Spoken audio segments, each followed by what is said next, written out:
Hey, good afternoon, everybody. Happy Saturday. Happy New Year. I hope everyone had a great holiday. I did, but I'm glad they're over.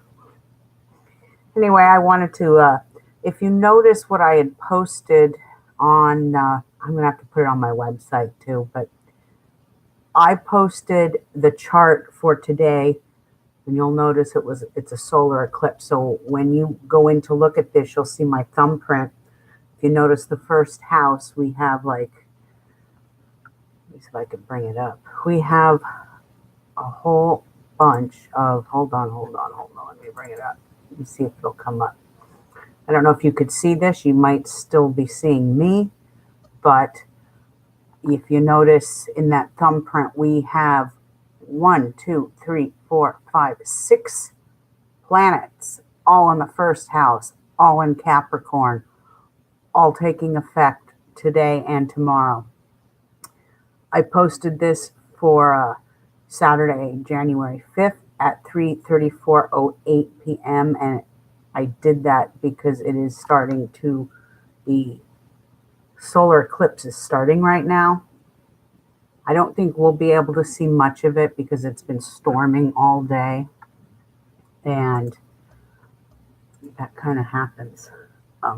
Every time there's a celestial event, things happen where I can't see it, just the way it is. But I did want to just go over a few things and let you know that this energy is all about beginnings and endings, like I put in my last newsletter. And what I mean by beginnings and endings is that even in Native American tradition, eclipses, especially lunar ones, and this one's a solar, so this is the outwardness of oneself, your own appearance and whatnot. Anytime you have these eclipses, especially this energy, because it's both positive and negative, it's the light and the dark. I'm going to be doing some spell work in about an hour, and I'm going to videotape myself doing this, and I'm going to, I was going to do it on New Year's, but it was in a dark moon phase, and it wasn't really the right spell for the right moon phase. So I waited until today because it is only 5 days into the new year, and it is a perfect time to do this spell. It's a perfect time to manifest this energy and darken the light. What I mean by this is they're 2 candles. They could be both white, both black, one white. Dress them in whatever oil you want. I use myrrh for this one. And on 2 separate pieces of papers, you want to write, first you want to write what lessons you've learned in 2018 and what you want to rid yourself of from that year. And you put that under the black candle or the white candle, the one to the left. And the candle to the right, you want to write your intentions and your manifestations for 2019. Remember, though, when you write what you want to rid yourself in 2018, you always thank Spirit for what you've been given. So you're not selfish. There's always something you're thankful for from the past year, and you need to mention that on your intentions on your piece of paper. At the end of everything, you take what was left in 2018 and you light it on fire and you burn it, burning away the negative and bringing in the positive. And the piece of paper with your intentions for what's going on for 2019, you keep with you, either in a diary, if you do magic, your book of shadows, keep it somewhere where you can see it on a regular basis. It's like a constant reminder of what you want for this year. I did want to take a moment to do a little show and tell. I got a new tarot deck from my friend Pam, and I have been practicing and working with it. And it's different than what I'm used to. It's those of you know I'm very much used to using this one. This is Old Faithful for me. It's a very old deck, and it's something I've been using for the past 20 years. But this new one is very, very interesting as well. And I'll probably do a tarot thing tomorrow. I'll set it up, a date and a time, and we'll do this. I'll work with this new deck just so I can practice with it. There's a few things that are different in this deck, which I find really interesting if you compare them. I want to find it. Hold on. So on my Wiccan deck, so to speak, and I'm not even a practicing Wiccan, there is the High Priest. I don't know if you could see that. I'm not as shiny today either. Yay! Hi, Champagne. How are you? And then the High Priest on this deck, if you look really closely, it's like it's Lucifer almost. And I'm not saying that in any negative way. Emblem, Luciferian emblem. As above, he's holding his hand up. As above, so below. And it's really neat to really look at some. I love comparing different tarot cards, decks. And there's some that I have that I just absolutely don't resonate with whatsoever. And I give them away, just like my friend did with this deck. She, my broom sister, it did not resonate with her very well.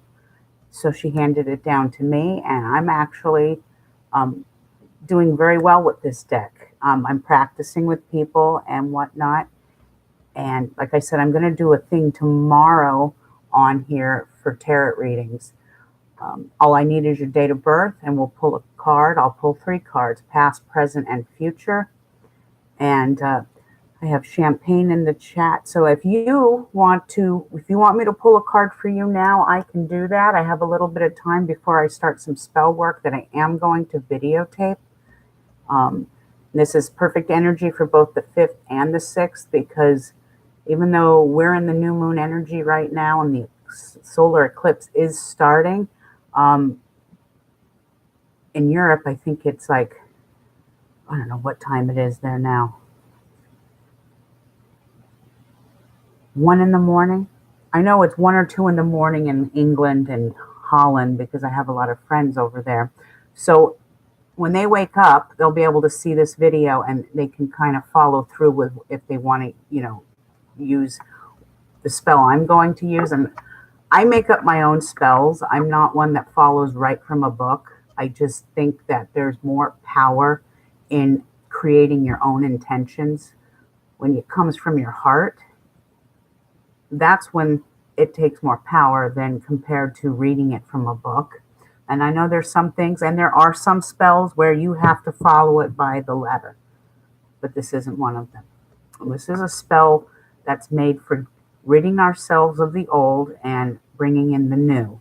And that's what this solar eclipse is all about. It's not just a new moon in Capricorn. Remember Capricorn, wherever we have Capricorn in our chart, the positiveness of Capricorn is discipline, it's structure, and it's work. It's working hard to get to where you want to achieve. But in the negative, Capricorn is self-loathing, it's abusing others, and it is it can turn into depression and disease for some. And that's why I always say, like right now, the dragon energy is hunting for Capricorn and Cancer. I know I'm a broken record and I keep repeating this, but it is true. And you're going to notice, I'm a Capricorn. I just had my birthday yesterday.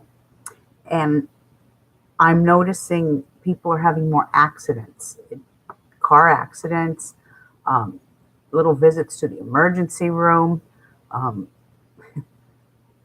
certain things like that. I have a friend who's Capricorn. She's got like a bulging disc right now, and she can't move. She's like flat on her back. I'm like going, oh my God. So Capricorns, be strong, because this energy wants to kick our ass. I don't know how else to say it. Thank you, Champagne, for those accolades of birthday wishes. I appreciate it. while you're here, why don't I do a tarot reading? Just give me your date of birth, and I'm going to shuffle the cards. Which deck do you want me to do? You can do the old Wiccan deck or this new deck that my friend gave me that I've been given. The only things that are a little different in this deck compared to this one is the Devil card in this one is the Horned one, and the Devil card in this one is the Shadow side, which is a very interesting concept of when we get the Devil card, sometimes we think, oh my God, the Devil. I got the Devil card. And really, it's not. It's something very positive in nature, but also with this deck, and if I can find it, I'll show you the Shadow side. This represents the Devil card in this deck. And the Shadow side represents our own undoing, okay? Sometimes we are our own worst enemies. We are the ones who do our own undoing. We may not see this, but it's very true. Oh, wow, Jupiter and Capricorn. That's good. If Champagne, if you do have your Jupiter and Capricorn, I don't know where your placement is in your chart, but next year, right now we have Jupiter in Sagittarius, and that's staying till like December 2nd of 2019. After that, it moves to Jupiter and Capricorn. If you have this natal placement, there's my nosy kitty behind me. If you have this natal placement, you'll see some great things happen, especially next year when it's moved right into your natal placement. You'll see all kinds of abundance come your way, depending on house and sign. So, say you have Jupiter in the 5th house of love. Next year at this time, you may be at the right place at the right time and find the love of your life. When you have Jupiter and Capricorn, you have, you got to remember, you have the Lord of Luck. I'm really sorry, that cat. Stop it. When you have the Lord of Luck, which is Jupiter and Capricorn, Capricorn rules, it rules structure, it rules discipline, it rules government, it rules politics. When you have all of that, if you ever ran for any kind of office in politics, you'd be blessed under those stars. Jupiter will protect you. Not that I would recommend that. Who would want to be a politician these days?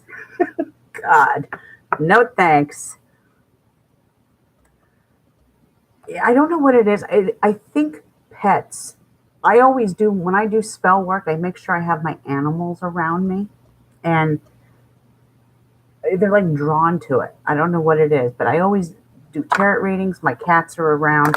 Every time I come on YouTube, the cat's around. He's just being extra obnoxious today. I think it's because of the rain. He's been inside all day, and he's a little cranky and hyper, and like a little kid who didn't get his exercise for the day. Venus and KK. Let me read this a minute.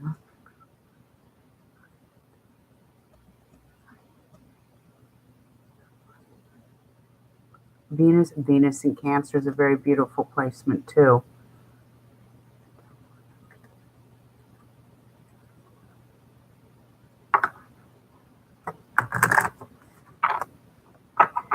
This is, you know what?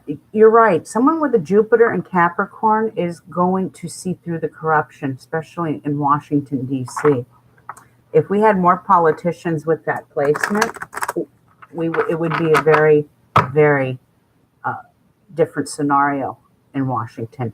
However, we have the North or the South Node energy right now in Capricorn, and you're getting ready to see a lot of corruption being in the next 18 months. From now until May of 2020, you're going to see a great deal of corruption be exposed. I would sit back, get some popcorn, and enjoy this shit show that's going to happen. I don't know how else to say it.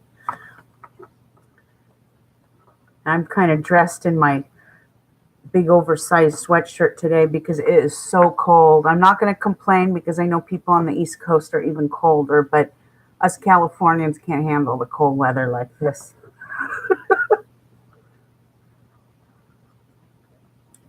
Okay, Champagne, give me your date of birth. You just type it in. I'm going to pull 3 cards for you, past, present, and future, if you would like, since you're in the chat. Oh gosh, you're in Washington State, so you're getting this storm too. You're getting it right before we do. And you know what I'm going to do, since you brought up your birthday? If you give me a second, I have 2 computer screens. So one I'm broadcasting from, and then one I'm going to punch in your birth date. August 4th.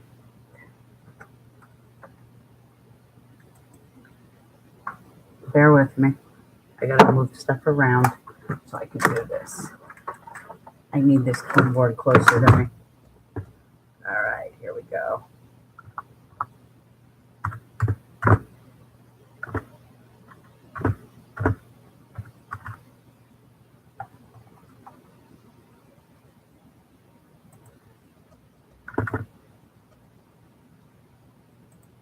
Okay, so we are a Leo.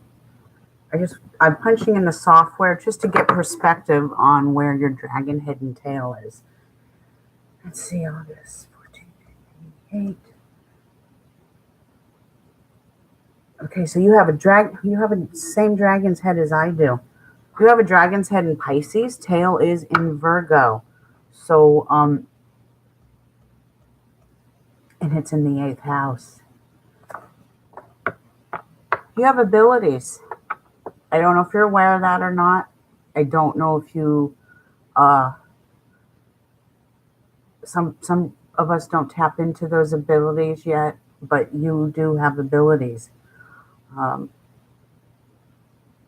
Second house, you have the tail of the dragon in Virgo. The moon is there, correct. Venus is there.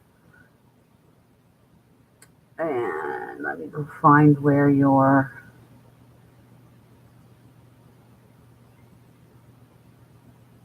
Jupiter, let's see.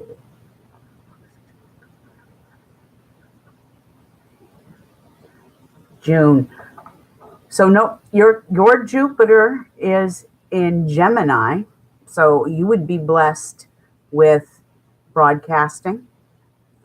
Anytime you have a Jupiter in Gemini, you guys are naturally gifted in anything having to do with communication, journalism, writing, broadcasting, news anchor, investigative reporter, even a paranormal investigator. You would do well in these careers. Let's see. I'm looking, bear with me.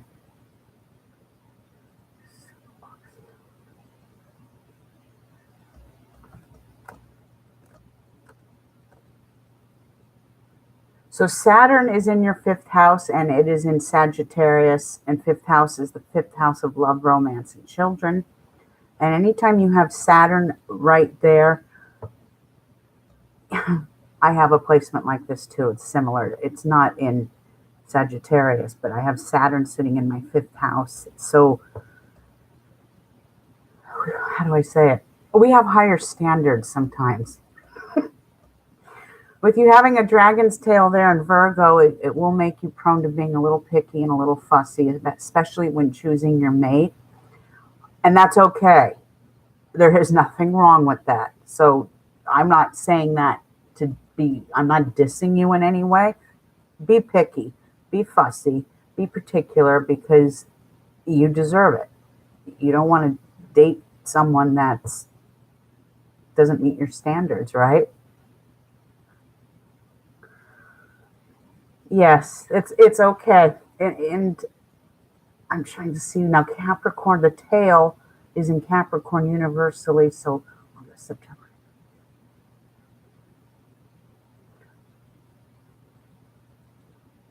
March.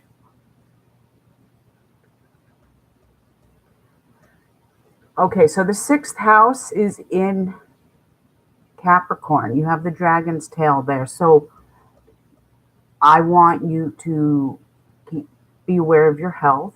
Doesn't mean that something unhealthy is going to happen to you, but my daughter's a Leo, and I keep telling her this as well. You're Leo, so this energy is riding right on your sixth house of health and service to the world. Now, in a positive, just because of the tails there doesn't mean that good things can't happen.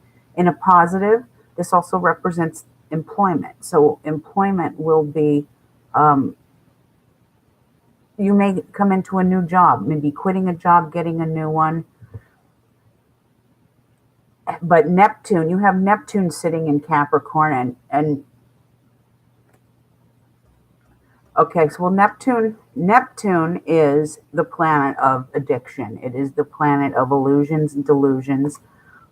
It's the ruling planet for Pisces, and this is the planet that, in its positive state, it's enlightenment. It's swimming up to the light, to the stars, to higher consciousness. It's clairvoyance. But in its negative, Neptune in its negative, it is drugs, addiction, alcoholism, psychological issues of some sort. That doesn't mean you have that, and I'd have to do a deeper reading on you than what I'm doing right now to tap into that. But with Neptune being in Capricorn and the dragon being in Capricorn, it's very important for you, with your dragon's head in Pisces as well. I'm going to say this straight out, because having my dragon's head there too, we don't do well with prescription drugs. We are more prone to having overdoses when we have this placement. So it's best to keep everything as natural as possible. Search out for more holistic methods of treatment. And I'm not saying don't go to the doctor, and it's important to stay healthy. I told my daughter this too, because she has this placement. I said, you need to have an annual checkup, and just to make sure you're healthy. It doesn't mean Leos are going to, some will be hospitalized, but you're young. My daughter's young too. Older Capricorns may see the end of life. Even older Leos may see the end of life with having Capricorn energy running through their sixth house of health. But you're young, so try and steer clear of any kind of substances that sometimes doctors don't know best. I'm just going to come straight out and say that. They don't. I'm not putting down any kind of doctors, but I've had my fair share of experiences with them, and if I had listened to everything they said and I took everything they prescribed to me, I'd be dead. So I would be dead. My mother's a perfect example of this. She has psoriatic arthritis, okay, and they wanted to put her on some sort of medication that was going to screw up her liver, and all. I mean, the side effects alone are frightening. Reading some of the side effects, that's like, oh, that's okay, I'll live with it. But my mother doesn't do drugs, and neither do I, but I had done a lot of research through the years on CBD oil for seniors, and I got her some CBD oil, and I got her this salve for her arthritis in her feet, that, because it's legal here now, and I got a thing from her doctor he was on board with it, and said, yeah, go do that.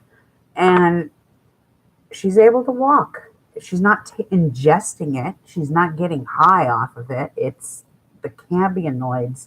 I'm not a chemist or a scientist here, so I don't know, but it's not like she's taking any of the product that gets you high. She's using the medicinal part of the plant that they've made salves and stuff out of for people with diabetes, nerve pain, arthritis, neuropathy, all these things. And it's helped. So go for a holistic path over any kind of drugs, because 9 times out of doctors have killed more people than I care to imagine or say.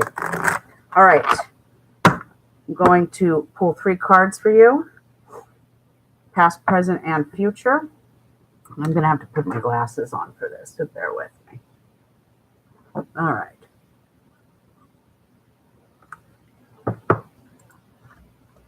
Hold on, I got to stop this. Yes.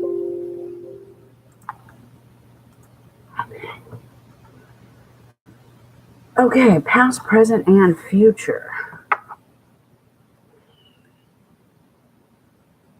This is for Champagne. Date of birth, August 14th, 1988.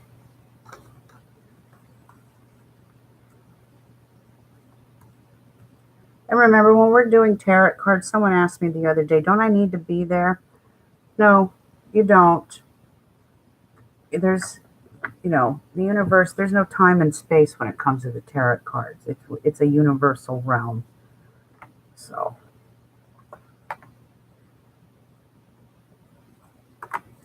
okay. So obviously I'm not sitting at my altar where I could do this and show you with a video. So as I pull them, I'm going to show you what I've drawn. So past, present, future.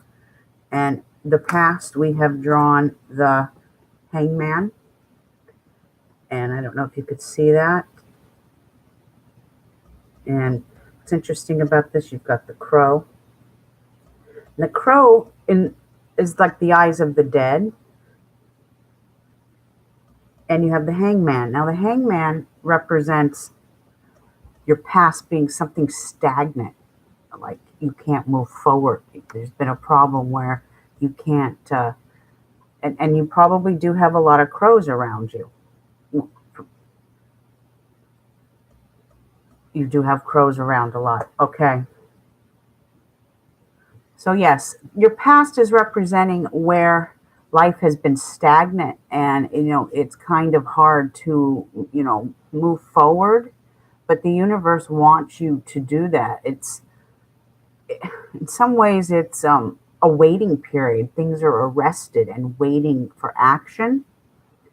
You're stuck in something and you couldn't get out of in the past, and Spirit wants you to get out of it and move forward. So the Hangman, the energy is saying you needed to work on yourself, and it's arrested. I don't know if that makes any sense. It's arrested and it's waiting for, it's arrested and it's like waiting for judgment in some way. That's your past. Hangman. Second card is the present. This is what's going on in your present. And this is, wow, I just drew that earlier too. The High Priest. I shuffled these too. Now, the High Priest, this is in my opinion, it's one of my favorite cards in the deck. This is luck. The High Priest, he represents power. I mean, look at this card, okay? And what's funny and what's interesting right now is what we think of Capricorn and it's negative. That kind of is the devil particle in all of us. Capricorn is the devil of the zodiac, chosen by Christians subconsciously. That's why they've chosen Pisces, the sign of 2 fishes, for Christianity. But if you look at this, he's pointing above, as above. I just find it really interesting. Then you've got this, which is the sword of Lucifer. And I always tell my clients this because, I'm not a Satan worshiper or anything. I don't want people to think that, but I do have a lot of Satanists that follow me. Okay? I've got a lot of Luciferians that follow me, and I've given them some pretty good information when it comes to the stars and whatnot. So anytime you draw a card where you have incarnations of the devil and whatnot, don't freak out, because it's actually deep metaphysical knowledge. But the High Priest is Jupiter. It's a Jupiter card. It represents the Lord of Luck. Sorry, I'm not holding it up very well for you. It's representing a message is getting ready to be given to you. Um,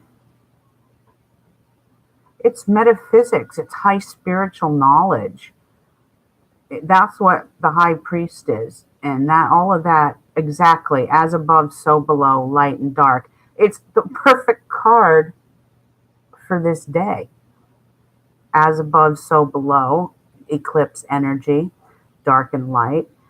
And I can tell a little bit, even though the sun is starting to set, it's 5:16.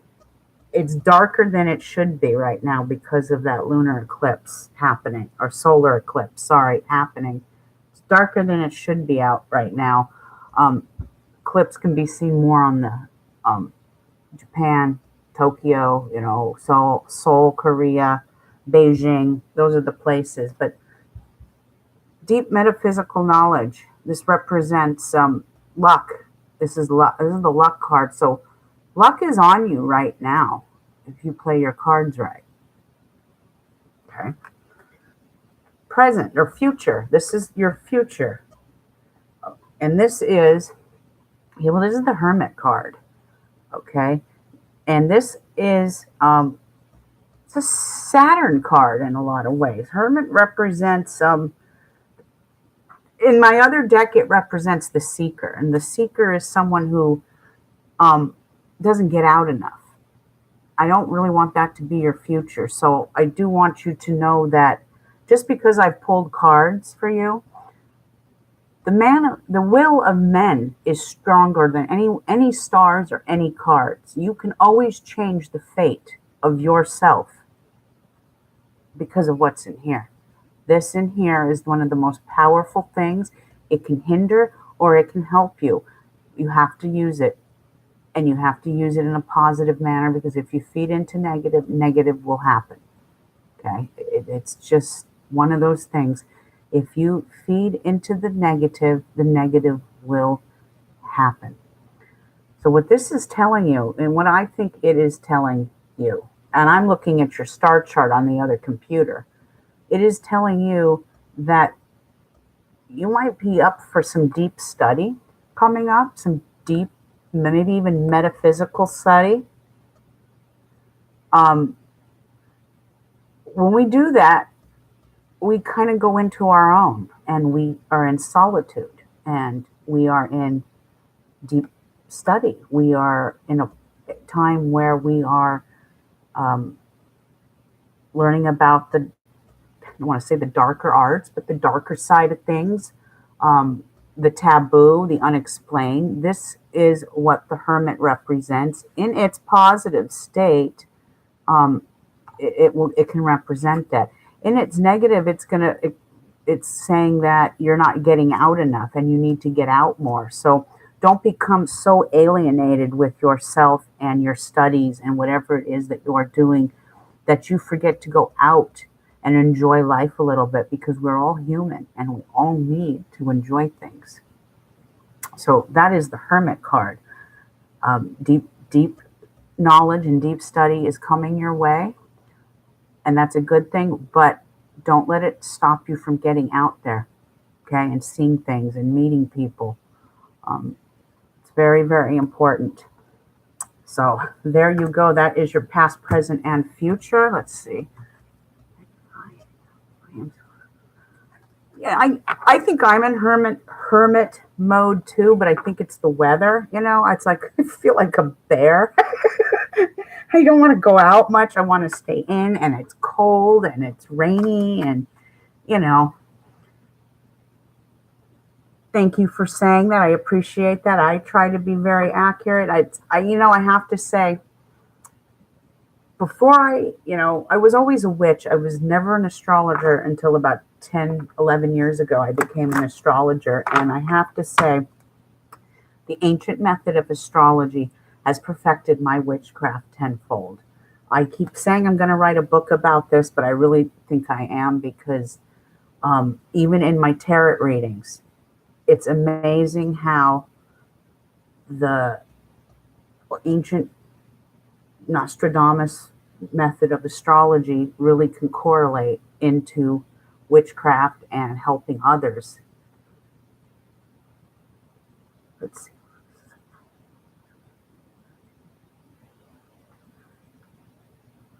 Did I know? Well, when I was a kid, I assumed I was a witch through heredity because I was raised with my Italian grandmother. And um, when I was a kid, there was no such thing as a stranger babysitting me. It was either my grandparents or my aunt. And as a kid at the time, I really hated being left with my grandparents because they were from the old country and they didn't speak very good English and they're always talking in Italian and this, that, and the other, and blah, blah, blah, blah, blah. But you know what? I learned so many things from my grandmother that I don't even think half of my grandmother's family realized that she got the nickname Streganona, Grandma Witch. There was a reason for that. She's the one who got me loving astrology, and she would do numerology and astrology. My grandmother liked to gamble, so she had a reason for doing it. And she liked to gamble, and so she would pull numbers and do stars and um, all these interesting things. And I would sit and watch her, and I watch her do all kinds of things, from making certain things in her kitchen to help you with ailments, because she didn't believe in going to doctors either. But when I was a kid, I always assumed as I got older, oh, it was like heredity. It was like a hereditary witch. And it wasn't actually until I learned this method of astrology, the teacher who taught me this did my chart for me before I took his 18-month course. That was the first thing out of his mouth. You're a natural born witch, he says. I'm going, I am. How did you know that? And he goes, it's written in your stars. So I can see through people's stars and see if they have those gifts too. I can see if people are psychic or not and have abilities. There are people that are full of crap. And there are people that will not give me their birthday because they know I will expose them. I'm not saying that I know I'm all knowing and wonderful and great. That's not true. I have a lot to learn myself, and I'm still learning. In fact, I've loaded myself down with about 8 courses this year. I'm going to be getting my certification in aromatherapy, which is going to help for health reasons, to help others. I'm going to become certified in that. I'm taking a few extra courses on crystals and divination. And I took so many courses, I can't remember. I'm even contemplating taking a course in Vedic astrology, which is another ancient method of astrology. But I have to pace myself. But yes, I am taking quite a few courses this year. So, remember this, people. When we go into it thinking we know everything and there's nothing more we can learn, the universe usually slaps you with a reality check, because if you stop learning, you stop growing. You're never too old to start learning something new and growing from that experience and learning new stuff and finding new ways of doing whatever it is you want to do. So remember that. Yes, there is so much to learn. Well, I did tell you, well, let's see, does Lilith impact a person's astrological chart and placement?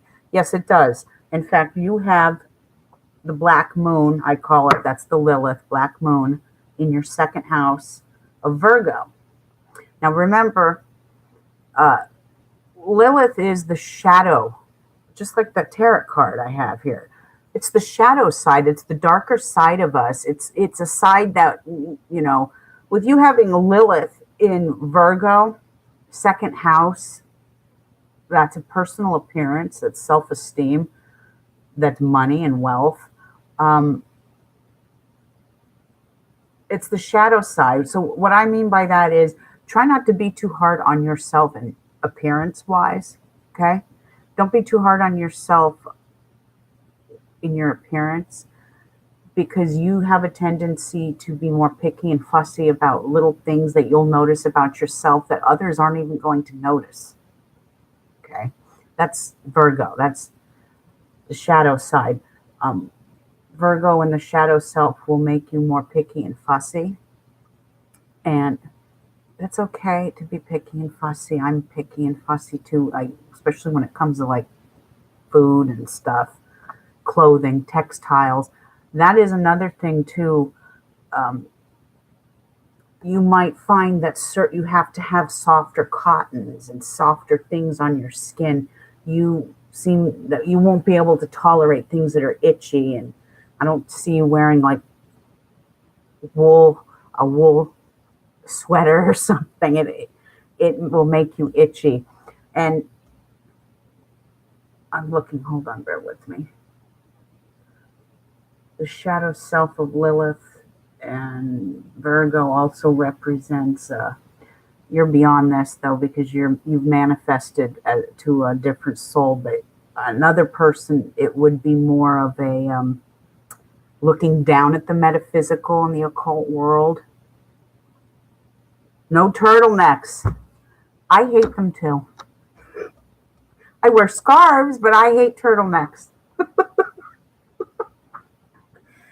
Yes, and we are so much like our stars, aren't we? But you do have the dragon's head in the eighth house, and I will say this, there are some abilities with clairvoyancy, psychic abilities that you're probably not aware of or are just tapping into, or you were aware of them when you were a kid and didn't say anything.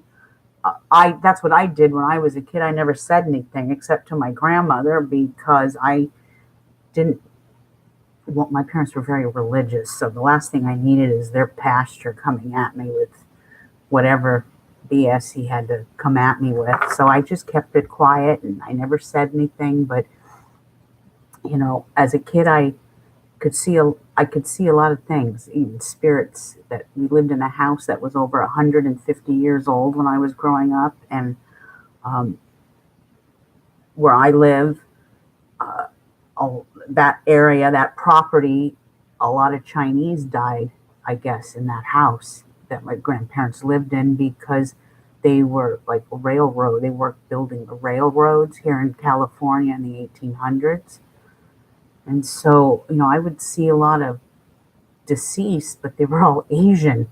And it wasn't until I was older and got into paranormal investigating that I thought I'm gonna go back and look and see what went on with this property. And sure enough, in my 20s, I did research and found out that the house my grandparents owned was part of like almost like a halfway house. Not, I want to say halfway house, but like a boarding place for these Chinese. I'm sure these Chinese weren't there on their own free will. I mean, I don't know, but I do know that a lot of Chinese were in that house building the railroad, whether they were slaves or what, I don't know.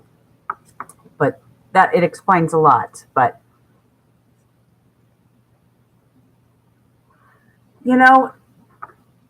there's things we block out sometimes from our childhood that we don't want to remember, and we have sometimes later in life we have to remember them. We kind of have to come to grips with whatever it was and learn from it. There's a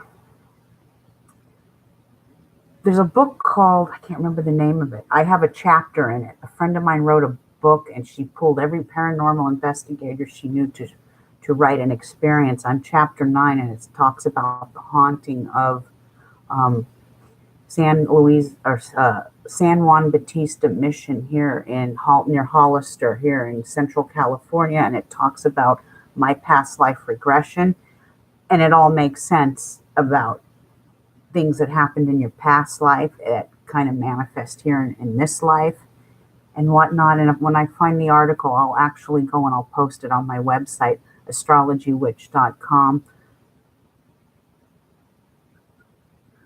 And I'm going to get off of this in a minute because I have to start doing some spell work with my kids, and I'm going to actually come back on here in about 20 or 30 minutes and get going on that. And this is a new moon ritual, and this is out with the old, in with the new, and we're going to release all the poison that binded us in 2018, and we're going to burn that and forget about it and move forward. Take the lessons we've learned from 2018, bring them into 2019, but with positive manifestations for luck, wealth, love, abundance, security, whatever it is, whatever your pleasure is, it can happen. So Champagne, thanks for joining me. And I'm so delighted I was able to use these cards and test them out. I am going to be back on here again tomorrow. So doing these. So if you want to come back on tomorrow and you have a specific question you want to know, I can do them. I do offer this on my website as well. I believe I'm running a special. I extended over the holidays. So a full life Astro Tarot reading, 12 cards, 12 card spread. I'm going with the major arcana because we're working with each housing system, and each housing system is a different human experience. So it calls for the major arcana, not the minor. So if there's someone else, I know there's another person and I don't see any other name in there. So I'm gonna log out then, and I'm gonna get ready for doing some spell work. If you guys want to join me in about 45 minutes, I will be here. Go ahead and get 2 candles and anoint them with frankincense and myrrh if you have it, or some kind of anointing oil. 2 pieces of paper, one of what we were thankful for in 2018 and one that we want to rid ourselves of. And the other piece of paper is what you want from this year. And we'll begin in about 45 minutes. So I will be back. Okay, thanks for joining me. And I'll be back in a little bit. Ciao. Thank you, Champagne.